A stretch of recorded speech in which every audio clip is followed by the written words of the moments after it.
নিজের ইচ্ছায় ভালোবেসে একটা ছেলেকে বিয়ে করেছিলাম। বেশ সুখেই কাটছিল আমাদের সংসার। সেই ছেলেটা কোম্পানির চাকরি করত। হঠাৎ বিয়ের 2 থেকে 3 বছরের মাথায় তার কোম্পানি বন্ধ হয়ে যায় এবং আমার স্বামীর চাকরি চলে যায়। এভাবেই কিছুদিন কাটার পর আমার স্বামী গ্রামের বাড়িতে চলে আসে।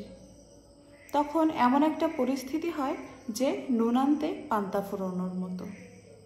বাজারের কোনো দোকানদারই তাকে ধারে কোনো জিনিস দিত না। সে খুব শিক্ষিত একজন মানুষ ছিল। চেষ্টা করলো আর চাকরি পেল না। অনেকবার চেষ্টা করেছে কিন্তু কোথাও চাকরি পায়নি। সে সবসময় আমাকে আশ্বাস দিত, আজ না হোক কাল একটা চাকরির ব্যবস্থা ঠিক হয়ে যাবে, তুমি একটু ধৈর্য ধরো।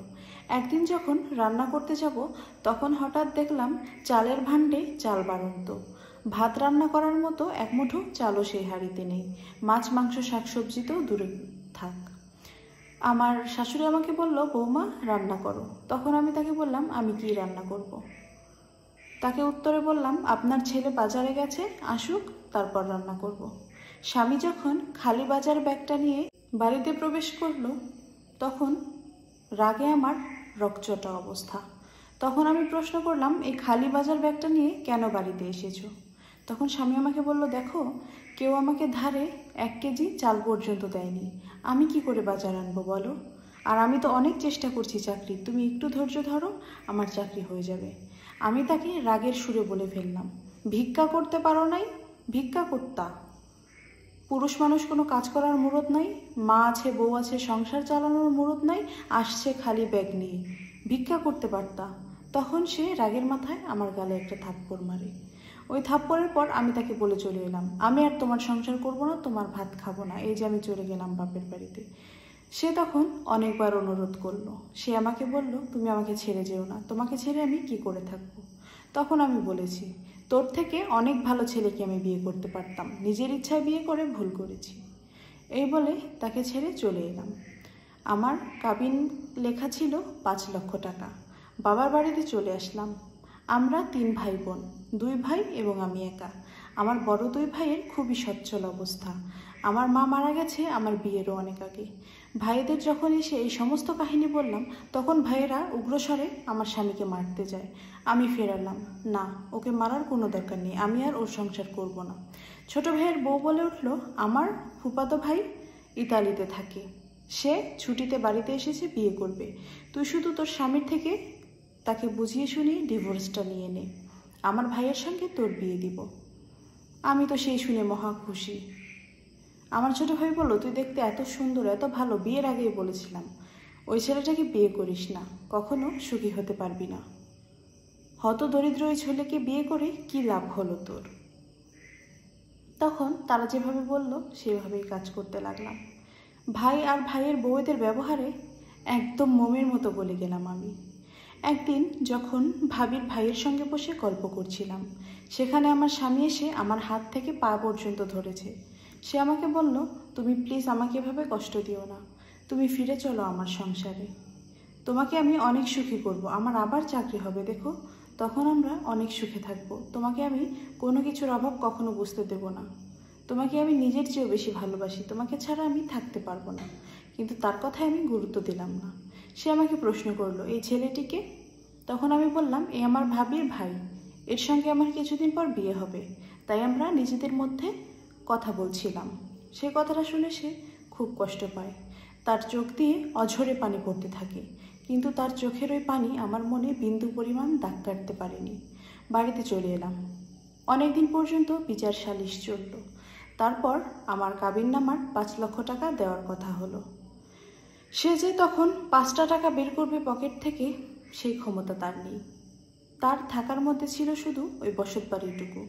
সেই বাড়িটা বিক্রি করে সে আমার কাবিনের 5 লক্ষ টাকা মিটিয়ে দিল। সবাই আমাকে অনেক বুঝিয়েছিল যে ছেলেটাকে ডিভোর্স দিস না, কিন্তু আমি কারোর কোনো কথায় কান দিইনি। তখন আমার চোখে এক প্রকার রঙিন চশমা। টাকাটা দিয়ে আমার স্বামী চলে যাওয়ার পরপরই বড় ভাই এবং মেজো ভাই এলো। এসে তারা 2.5 লক্ষ করে 2 ভাগ করে টাকাটা নিজেদের মধ্যে নিয়ে নিল। তখন আমি বললাম, কি ব্যাপার ভাই, তোমরা টাকা নিয়ে নিচ্ছ যে? তারা বলল, তুই একা মানুষ, এই টাকা দিয়ে কী করবি? তাছাড়া কিছুদিন পর আমার শালার সঙ্গে তো তোর বিয়েও হবে, তখন এই টাকাটা খরচ করব, আর এই টাকা তো তোরই, তাই না? এই বলে তারা ভাগযোগ করে নিয়ে গেল।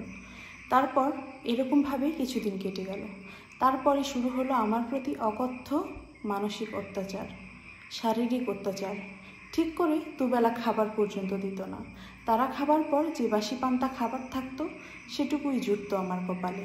তাছাড়া সংসারে যাবতীয় সমস্ত কাজ করার পরও তারা আমাকে ভালো চোখে দেখতো না।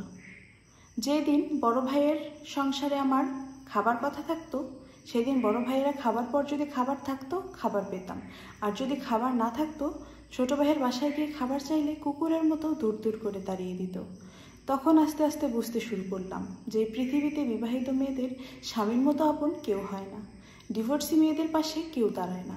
আমার বাবা ছিল খুব অসুস্থ, তখন সে যে ভাইদের কিছু বলবে সে পরিস্থিতি তার ছিল না। সে একজন অসুস্থ মানুষ, তার ওষুধের প্রয়োজন, কিন্তু আমার ভাইয়েরা কখনো তাকে ওষুধ পর্যন্ত এনে দিত না। এরকমভাবেই চলতে লাগলো দিন। দেখতে দেখতে একদিন আমার বাবা গত হলেন। সেদিন আমি আমার ভাইদের কাছে গিয়ে বললাম, তোমরা আমার বাবাকে ওষুধ পর্যন্ত কিনে দাওনি। কুকুরের মতো মারতে মারতে বাড়ি থেকে আমাকে বের করে দিল। পাগলের মতো রাস্তায় রাস্তায় ঘুরতে লাগলাম। হঠাৎ দেখা হলো আমার সেই স্বামীর সঙ্গে, তার কোলে ছোট্ট একটা মেয়ে। সে আমাকে দেখে চিনতে পারলো, চিনতে পেরে বলল, এ কি, তোমার এই অবস্থা কেন? সব ঘটনা তাকে খুলে বললাম।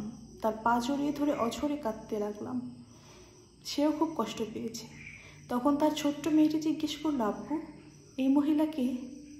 তখন সে তার মেয়েকে জড়িয়ে ধরে অঝরে কাঁদতে লাগলো। তার মেয়েকে উত্তরে বলতে পারলো না যে আমি কে। সে আমাকে বলল, বাড়ি ছেড়ে চলে আসার কিছুদিন পর তার চাকরি হয়। 2-3 বছর চাকরি করার পর সে অনেক টাকার মালিক হয়। সে নিজেই একটা দোকান দিয়ে ব্যবসা শুরু করে। এখন তার 5 থেকে 7টা দোকান। এখন তার আন্ডারে অনেক কর্মচারী কাজ করে। সে এখন অনেক টাকার মালিক। যে টাকার জন্য সেদিন আমি তাকে ছেড়ে চলে এসেছিলাম, আজ সেই টাকার তার কোনো অভাব নেই, কিন্তু অভাব শুধু আমাদের সংসারে একে অপরের প্রতি ভালোবাসার ছিল। জীবন থেকে সব শেষ হয়ে গেল। পাগলের মতো রাস্তায় রাস্তায় ঘুরতে ঘুরতে জীবন কাটিয়ে দিলাম। এই গল্পটি থেকে আমরা এই শিক্ষাই পাই যে একটা স্বামী স্ত্রীর সম্পর্ক শুধুমাত্র সুখের সম্পর্ক নয়। স্বামী স্ত্রীর সম্পর্ক সুখ দুঃখ সব মিলিয়ে। শুধু যে সুখের সময় স্ত্রী স্বামীর পাশে থাকবে, দুঃখের সময় থাকবে না, এটা কখনো হতে পারে না।